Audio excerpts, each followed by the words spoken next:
감사 나누기가 좋다고 해서 아이들과 실천해 보려고 했는데요. 간혹 이런 반응을 만나실 수가 있어요. 감사할 거 없는데요? 그런 거 왜 해요?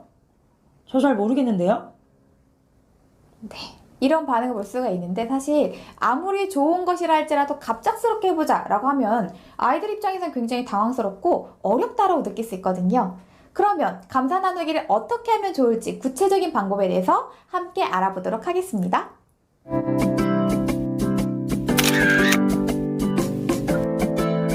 안녕하세요. 쭈쭈쌤과 가필쌤의 신규쌤 상담소입니다. 상담소입니다. 선생님, 매일 꼭 이것만은 한다 하는 활동 있으신가요? 저는 매일 루틴으로 감사 일기 쓰기를 하고 있습니다. 이게 너무 신기한 게요. 감사 일기를 쓰다 보니까요. 정말 세상에 감사하지 않은 게 없더라고요. 지금 이렇게 쭈쭈쌤과 저희의 이야기를 나누는 것 자체가 참 감사하다는 생각이 듭니다. 네, 감사합니다. 가필드쌤.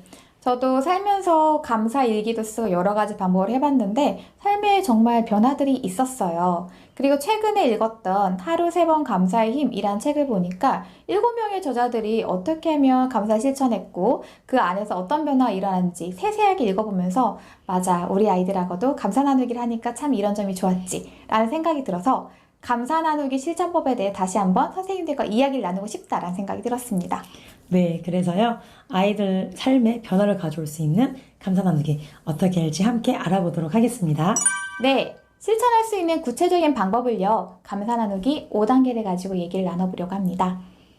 감사 나누기란 무엇일까요? 선생님, 감사의 뜻에 대해 생각해 보신 적 있으세요?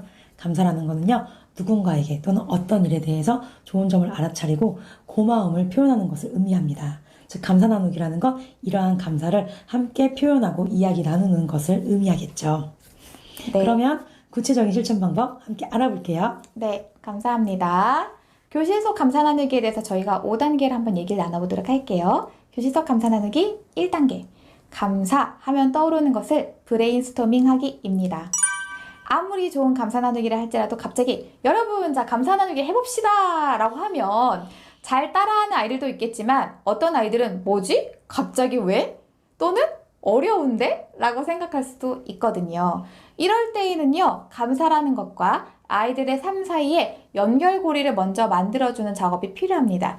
이를 위해서 감사 또는 감사하다라는 말을 떠올리면은 어떠한 것이 생기는지 같이 연결고리를 만들 수 있게 얘기를 나눠보는 거죠. 예를 들어서 이렇게 얘기해 볼 수 있어요.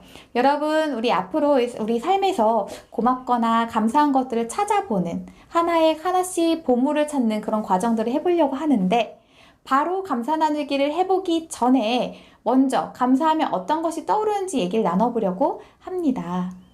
예를 들어서 어떤 친구는 고맙고 감사한 거 하면은 뭐 가족이 떠오를 수도 있고 또는 친구가 떠오를 수도 있고 어떤 친구들은 나도 찾고는 싶은데 좀 어려운 것이라고 생각이 들 수도 있겠죠. 그냥 떠오르는 것을 그냥 자연스럽게 자유롭게 쭉 생각을 해보고 노트에 한번 적어보세요. 이렇게 안내를 하는 겁니다. 왜냐하면 감사 나누기를 해봅시다 라고 제안을 한 선생님 입장에서는 이게 좀 쉽고 익숙할 수 있지만 아이들한테는 뭐지? 뭘 해야 되지? 뭐가 떠오르지? 좀 어려울 수 있기 때문에 처음엔 좀 고민하고 적어볼 시간을 충분히 주는 것이죠. 그리고 같이 얘기를 나눠보는 겁니다. 가필드쌤은 감사 하면 어떤 것이 떠오르세요? 저는 딱 그 말을 듣는 순간 부모님이 떠올랐어요.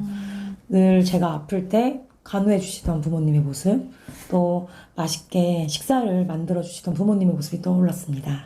네, 감사합니다. 실제로 아이들도 부모님 얘기를 참 많이 하더라고요. 이런 식으로 같이 아이들이랑 돌아가면서 얘기를 하는 거죠. 꼭 이때는 1단계니까 모든 아이들이 다 대답할 필요는 없습니다. 들으면서 또 힌트를 얻는 거죠. 그리고 아이들이 발표했을 때 이런 거에 대해서 같이 이야기 나눠주셔서 감사합니다 라고 얘기를 하면 아이들이 감사한 것을 찾는 것에 대해서 더 격려받고 흥미를 느낄 수 있겠죠. 교실 속 감사 나누기 2단계. 고마워라는 말을 들었을 때 어떤 생각이나 느낌이 들었는지 이야기 나누기입니다. 추추쌤은 고마워라는 말 들으면 어떤 생각이나 느낌이 드세요? 그 사람이랑 뭔가 깊게 연결된 느낌이 들어서 뭔가 좀 따뜻한 느낌이 들어요. 맞아요. 고마워라는 말은 진짜 언제 들어도 따뜻하고 참 힘이 되는 말 같습니다. 이렇게 고마워라는 말을 들은 경험에 대해서 아이들이 떠올리다 보면요.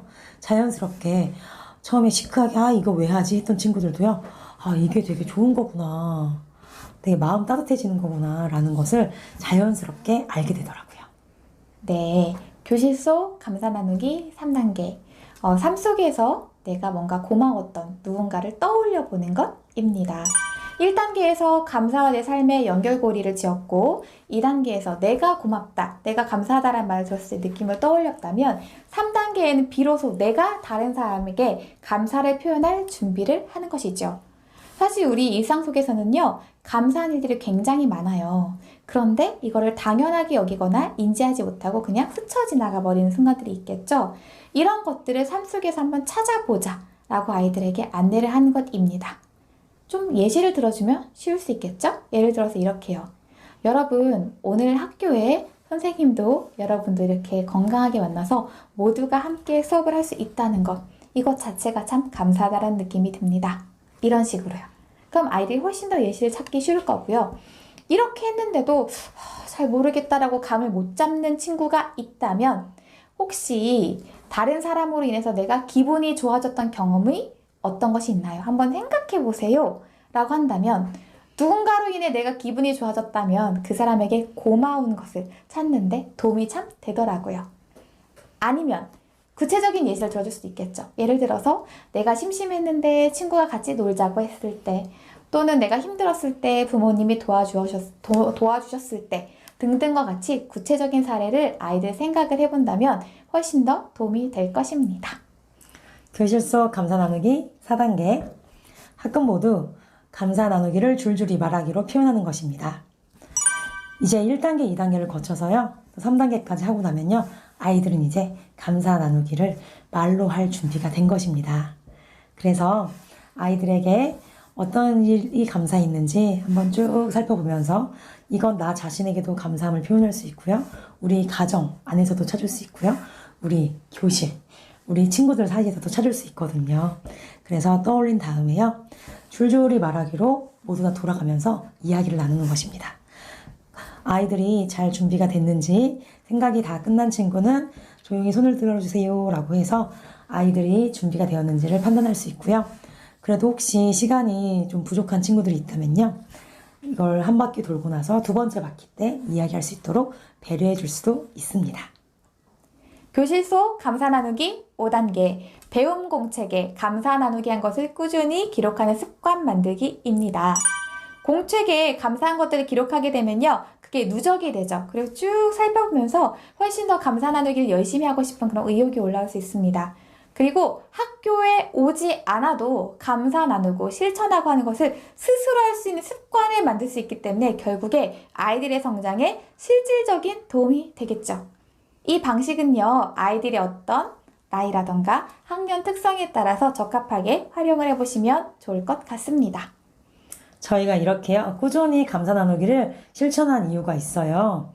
처음에 감사 나누기 하자라고 했을 때 쑥스러워하고 잘 표현 못하던 아이들도요, 이 경험이, 감사 나누기의 경험이 누적될수록 조금 더 적극적으로 표현하고 정말 아이들 사이에도 서로 고마워하고 격려해주는 문화가 형성되는 걸 보면서 정말 우리 학급이 따뜻해지고 서로 존중하는, 격려하는 학급이 되는데 큰 도움이 되었습니다.